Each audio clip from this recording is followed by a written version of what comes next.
اعوذ باللہ من الشیطان اللعین الرجیم بسم اللہ الرحمن الرحیم اللہم صلی علی محمد وآل محمد وعجل فرجہم۔ سورہ مبارکہ النساء آیت نمبر 76۔ الذین آمنوا یقاتلون فی سبیل اللہ والذین کفروا یقاتلون فی سبیل الطاغوت فقاتلوا اولیاء الشیطان ان کید الشیطان کان ضعیفا۔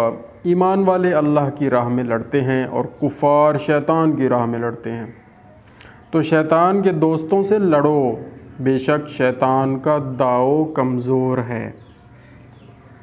شیطان کا داؤ کمزور ہے، وہ اتنا طاقتور نہیں ہے۔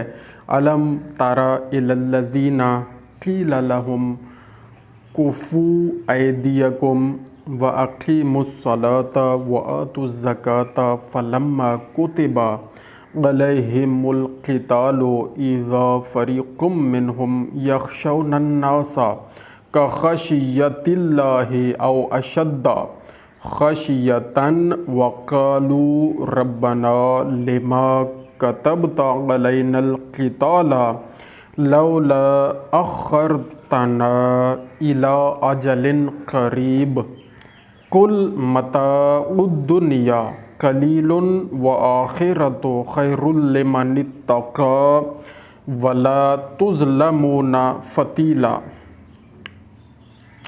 کیا تم نے انہیں نہ دیکھا جن سے کہا گیا اپنے ہاتھ روک لو اور نماز قائم رکھو اور زکوٰۃ دو، پھر جب ان پر جہاد فرض کیا گیا تو ان میں بعض لوگوں سے ایسا ڈرنے لگے جیسے اللہ سے ڈرے، یا اس سے بھی زائد، یعنی اس سے بھی زیادہ ڈرنے لگے لوگوں سے، اور بولے اے رب ہمارے، تو نے ہم پر جہاد کیوں فرض کر دیا؟ تو نے ہم پر جہاد کیوں فرض کر دیا؟ پریشان ہو گئے بیچارے، تھوڑی مدت تک ہمیں اور جینے دیا ہوتا۔ اللہ اکبر۔ اللہ تعالیٰ سے کہہ رہے ہیں وہ مسلمان جن پر حضور پاک صلی اللہ علیہ وآلہ وسلم کے دور میں اللہ تعالیٰ نے جہاد فرض کر دیا تھا، تو کچھ مسلمان یہ بھی تھے کمزور دل والے اور ڈرتے تھے موت سے، اور وہ کیا کہتے تھے؟ جیسے اللہ سے ڈرے یا اس سے بھی زائد، اور بولے اے رب ہمارے، تو نے ہم پر جہاد کیوں فرض کر دیا؟ تھوڑی مدت تک ہمیں اور جینے دیا ہوتا۔ آپ فرما دو کہ دنیا کا برتنا تھوڑا ہے اور ڈر والوں کے لیے آخرت اچھی، اور تم پر تاگے برابر ظلم نہ ہوگا، یعنی بالکل ظلم نہیں ہوگا، اور دنیا کے مقابلے میں آخرت اچھی ہے۔ بے شک حق ہے، اینا ما تکونوا یدرککم الموت ولو کنتم فی بروج مشیدہ وَإِن تُصِبْهُمْ حَسَنَةٌ يَقُولُوا هَٰذِهِ مِنْ عِنْدِ اللَّهِ وَإِن تُصِبْهُمْ سَیِّئَةٌ يَقُولُوا هَٰذِهِ مِنْ عِنْدِکَ قُلْ كُلٌّ مِّنْ عِنْدِ اللَّهِ فَمَا لِهَٰؤُلَاءِ الْقَوْمِ لَا يَكَادُونَ يَفْقَهُونَ حَدِیثًا۔ تم جہاں کہیں ہو موت تمہیں آ لے گی۔ اب یہ ضروری نہیں ہے کہ جہاد اگر نہیں کرو گے تو موت نہیں آئے گی۔ وہ جو مسلمان کہتے تھے یا اللہ ابھی ہم پر جہاد کیوں فرض کر دیا، کچھ دن اور جینے دیا ہوتا، تو اللہ تعالیٰ فرماتے ہیں تم جہاں کہیں ہو موت تمہیں آ لے گی، اگرچہ مضبوط قلعوں میں ہو، اور انہیں کوئی بھلائی پہنچے تو کہیں یہ اللہ کی طرف سے ہے، اور انہیں کوئی برائی پہنچے تو کہیں یہ حضور کی طرف آئی۔ تم فرما دو سب اللہ کی طرف سے ہے۔ تو ان لوگوں کو کیا ہوا؟ کوئی بات سمجھتے معلوم ہی نہیں ہوتے، یعنی کوئی سمجھ نہیں آتی ان کو، سب اللہ کی طرف سے ہے۔ لیکن جو ایک اور آیت مبارکہ میں ہم نے پڑھا بھی تھا اور آگے بھی پڑھیں گے کہ یہ جو برائی اور مصیبتیں ہم پر نازل ہوتی ہیں دو طرح کی ہوتی ہیں، ایک آزمائش ہوتی ہے اور ایک اپنے اعمال کا نتیجہ ہوتی ہیں۔ اپنا کچھ ہم جو کر رہے ہیں، جو کچھ ہم کر رہے ہیں اس کی شامت اعمال ہوتی ہے، اور ہم کسی اور کو کہہ دیتے ہیں یا نعوذ باللہ اللہ تعالیٰ سے گلے شکوے کرتے ہیں کہ یا اللہ تو نے یہ کر دیا، ہمارے ساتھ یہ کر دیا۔ کچھ شامت اعمال ہوتی ہے اور کچھ پھر آزمائش ہوتی ہے، اس آزمائش پر اللہ تعالیٰ سے صبر مانگنا چاہیے۔ تو آگے والی آیت میں اللہ تعالیٰ نے ارشاد فرمایا ما اصابک من حسنۃ فمن اللہ وما اصابک من سیئۃ فمن نفسک وَأَرْسَلْنَاكَ لِلنَّاسِ رَسُولًا وَكَفَى بِاللَّهِ شَهِيدًا۔ اے سننے والے، تجھے جو بھلائی پہنچے وہ اللہ کی طرف سے ہے، اور جو برائی پہنچے وہ تیری اپنی طرف سے ہے۔ لو جی آیت مبارکہ آ گئی، وہ تیری اپنی طرف سے ہے۔ اور اے محبوب، ہم نے تمہیں سب لوگوں کے لیے رسول بنا کر بھیجا، اور اللہ کافی ہے گواہ کہ آپ رسول ہیں۔ اور ایک اور آیت بھی ہے جس میں اللہ تعالیٰ نے اپنی گواہی کے ساتھ مولا علی علیہ السلام کی گواہی بھی رکھی کہ یہ دو گواہ ہیں رسول اللہ کے رسول ہونے پر، رسول اللہ کی رسالت پر۔ وہ بھی آیت پڑھیں گے انشاءاللہ۔ من یطع الرسول فقد اطاع اللہ ومن تولی فما ارسلناک علیہم حفیظا۔ جس نے رسول کی اطاعت کی، یعنی جس نے رسول کا حکم مانا، بے شک اس نے اللہ کا حکم مانا، بے شک۔ اور جس نے رسول سے منہ پھیرا تو ہم نے تمہیں ان کے بچانے کو نہ بھیجا۔ یعنی رسول صلی اللہ علیہ وآلہ وسلم سے فرمایا جا رہا ہے کہ ہم نے آپ کو ان کے بچانے کو نہیں بھیجا، آپ نے بس پیغام دینا ہے اور اللہ کا حکم سنانا ہے۔ جو آپ کی اطاعت کرے گا اس نے اللہ کی اطاعت کر لی، جو آپ کی اطاعت نہیں کرے گا تو وہ خود ذمہ دار ہے ہر چیز کا۔ میرا خیال ایک دو آیات اور پڑھ لیں، ناغہ ہوتا رہتا ہے۔ وَيَقُولُونَ طَاعَةٌ فَإِذَا بَرَزُوا مِنْ عِنْدِكَ بَيَّتَ طَائِفَةٌ مِّنْهُمْ غَيْرَ الَّذِي تَقُولُ وَاللَّهُ يَكْتُبُ مَا يُبَيِّتُونَ فَأَعْرِضْ عَنْهُمْ وَتَوَكَّلْ عَلَى اللَّهِ وَكَفَى بِاللَّهِ وَكِيلًا، وَكَفَى بِاللَّهِ وَكِيلًا۔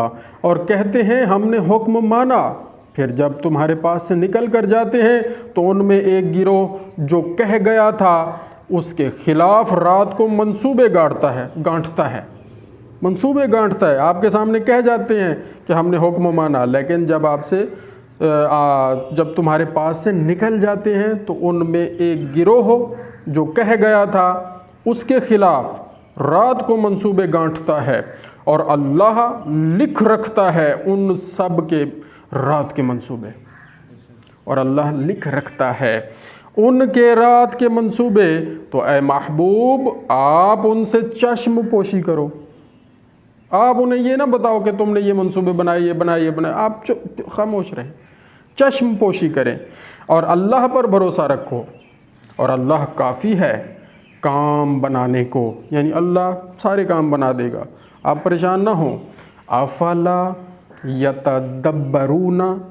یتدبرون القرآن ولو کان من عند غیر اللہ لوجدوا فیہ اختلافا کثیرا۔ تو کیا غور نہیں کرتے قرآن میں، اور اگر وہ غیر خدا کے پاس سے ہوتا تو ضرور اس میں بہت اختلاف پاتے۔ یعنی قرآن اللہ کی طرف سے ہے تو کیا غور نہیں کرتے قرآن میں، اور اگر وہ غیر خدا کے پاس سے ہوتا، یعنی اگر اللہ کی طرف سے یہ قرآن آپ کہتے ہیں نہیں آیا نعوذ باللہ، تو اس میں اختلاف ہوتا۔ قرآن تو بالکل حق اور سچ ہے، اس میں کوئی اختلاف نہیں ہے، تو لہٰذا یہ اللہ کا کلام ہے۔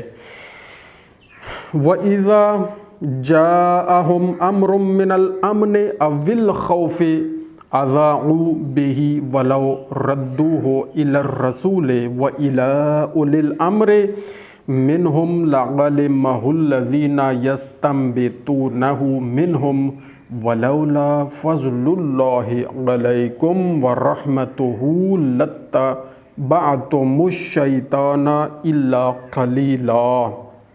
اور جب ان کے پاس کوئی بات اطمینان یا ڈر کی آتی ہے اس کا چرچا کر بیٹھتے ہیں، ہر ایک کو بتاتے ہیں۔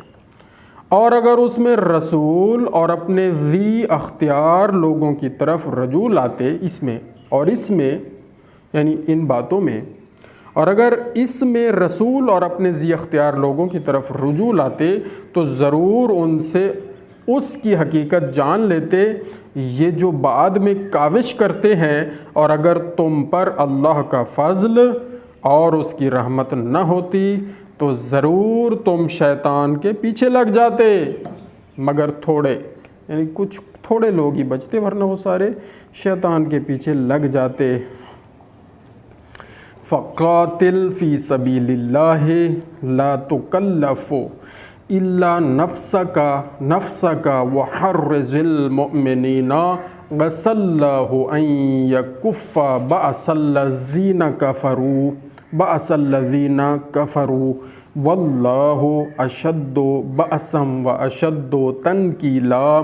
تو اے محبوب، اللہ کی راہ میں لڑو، تم تکلیف نہ دیے جاؤ گے مگر اپنے دم کی، اور مسلمانوں کو آمادہ کرو، قریب ہے کہ اللہ کافروں کی سختی روک دے، اور اللہ کی آنچ بریکٹ میں ہے جی جنگی طاقت سب سے سخت تر ہے، اللہ کی طاقت جنگی طاقت سب سے سخت تر ہے، اور اس کا عذاب سب سے زبردست ہے۔ ایک اور آیت پڑھیں گے اور یہاں مکمل کریں گے۔ من یشفع شفاعۃ حسنۃ یکن لہ نصیب منها ومن یشفع شفاعۃ سیئۃ یکن لہ کفل منها وکان اللہ علی کل شیء مقیتا۔ جو اچھی سفارش کرے اس کے لیے اس میں سے حصہ ہے، اور جو بری سفارش کرے اس کے لیے اس میں سے حصہ ہے۔ جو اچھی سفارش کرے اس کے لیے اس میں سے حصہ ہے، اور جو بری سفارش کرے اس کے لیے اس میں سے حصہ ہے، اور اللہ ہر چیز پر قادر ہے۔ بے شک صدق اللہ العلی العظیم۔ یا اللہ کریم، ہم روزانہ تلاوت قرآن کریم صحیح کرتے رہیں، صحیح قرآن کریم سمجھتے رہیں، صحیح قرآن کریم پر عمل کرتے رہیں، اور صحیح اس کا پیغام آگے پہنچاتے رہیں۔ یا اللہ کریم، ہمارے امام زمانہ کے ظہور میں جلدی فرمائیے، اور ہمیں ان کے سپاہیوں میں شمار فرمائیے، اور ہم سے جو گناہ اس لمحے تک ہو چکے ہیں صغیرہ اور کبیرہ سارے معاف فرما دیجئے، اور آئندہ ہمیں گناہوں سے بچائیے، بیماریوں سے بچائیے، اور ہمیں اپنی حفظ و امان میں رکھیے۔ ہمارے والدین کی حفاظت فرمائیے، بہن بھائیوں کی، عزیز و اقرباء کی، سب مومنین مومنات، سب مسلمین مسلمات کی حفاظت فرمائیں۔ آمین بجاہ النبی الکریم و چہارد معصومین بحق محمد و آل محمد۔ اللہم صلی علی محمد و آل محمد۔